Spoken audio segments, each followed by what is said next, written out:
Programme করতে গিয়ে আমাদের শিল্পীদের ড্যান্সের পাশাপাশি গ্রামের একজন শিল্পীর বন্দে মাতরম গানে জাতীয় পতাকা নিয়ে নাচ দেখে অবাক হয়ে গেলাম। হ্যালো এভরিওয়ান, কেমন আছো তোমরা সবাই? বিকালবেলা রেডি হয়ে ফুল টিমের সাথে গাড়িতে করে বেরিয়ে পড়েছিলাম প্রোগ্রামে যাওয়ার জন্য। পোষকালী মায়ের পুজো উপলক্ষে আমাদের প্রোগ্রাম ছিল বগুলা মধ্যপাড়া। রাস্তা চিনে প্রোগ্রাম স্পটে পৌঁছাতে আমাদের একটু দেরি হয়ে গেছিল, সেই কারণে একটুও সময় নষ্ট না করে প্রোগ্রাম স্পটে পৌঁছানোর পর গাড়ি থেকে নেমে মেয়েরা তাদের লাগেজগুলো নিয়ে নেয় এবং তারপরে আমরা সবাই মিলে চলে যাই গ্রিন রুমে। গ্রিন রুমে পৌঁছানোর পর মেয়েরা বাথরুম থেকে ফ্রেশ হয়ে এসে মেকআপ করে তৈরি হতে বসে পড়ে। মেয়েরা মেকআপে ব্যস্ত আর আমার ভাই গার্লফ্রেন্ডের সাথে চ্যাটিং এ, তাই আমি আর গ্রিন রুমে সময় নষ্ট না করে চলে গেছিলাম পোষকালী মায়ের দর্শন করে তার কাছ থেকে আশীর্বাদ নেওয়ার জন্য। আশীর্বাদ নেওয়া হয়ে গেলে চলে আসলাম গ্রিন রুমে। তারপরে আমাদের জন্য চা নিয়ে এসেছিল, কিন্তু চা মুখে দিয়ে বুঝতে পারলাম চায়ে একদমই চিনি দেয়নি, তাই তো চিনি ছাড়া চায়ের কাপটাকে পাশে রেখে শুধুমাত্র বিস্কুট খেয়ে বাইরে চলে এসেছিলাম। আর কিছুক্ষণের মধ্যেই আমাদের আজকের প্রোগ্রাম শুরু করে দেওয়া হয়েছিল।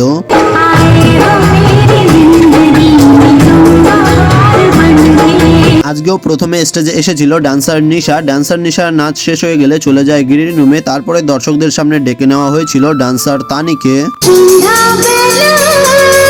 রাত্রি অনেক হয়ে গেছে, কিন্তু তানি সন্ধ্যাবেলায় গানটি নিয়ে স্টেজে এসেছিল। তানির সাথে তাল দিয়ে গান করতে গিয়ে আমার গলা শুকিয়ে গেছিল, সেই কারণে চলে গেছিলাম গ্রিন রুমে জল খেতে। কিন্তু এইদিকে ডান্সার অ্যানিও গ্রিন রুমে নাচ করছিল। তানির নাচের শেষে স্টেজে ডেকে নেওয়া হয়েছিল ডান্সার অ্যানিকে, তাই তো গ্রিন রুমে পর্দার আড়াল থেকে নায়িকাদের স্টাইলে উকি মেরে গ্রিন রুম থেকে বেরিয়ে চলে গেল মঞ্চে সমস্ত দর্শকদের সামনে নিজের ফুল এনার্জি দিয়ে নাচ করার জন্য।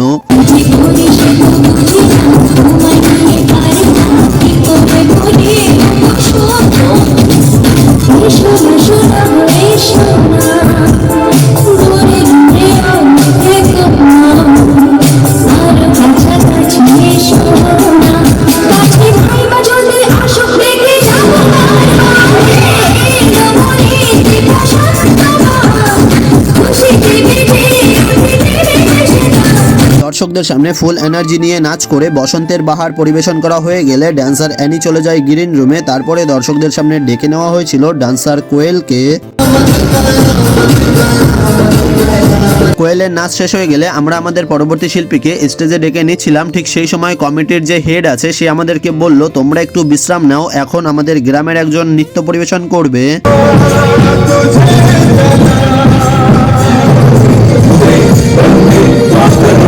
আমাদের দেশকে রক্ষা করতে গিয়ে যে সমস্ত জওয়ানরা শহীদ হয়ে গেছিল বিভিন্ন যুদ্ধের সময়, সেই সমস্ত বীর সৈনিকদেরকে শ্রদ্ধা জানিয়ে এই মানুষটি বন্দে মাতরম গানে আমাদের দেশের জাতীয় পতাকা নিয়ে খুব সুন্দর একটি পারফরমেন্স করে দেখিয়েছিল দর্শকদের সামনে, যে বিষয়টি আমি এই ভিডিওর পরবর্তী পার্টে তোমাদের সাথে শেয়ার করব।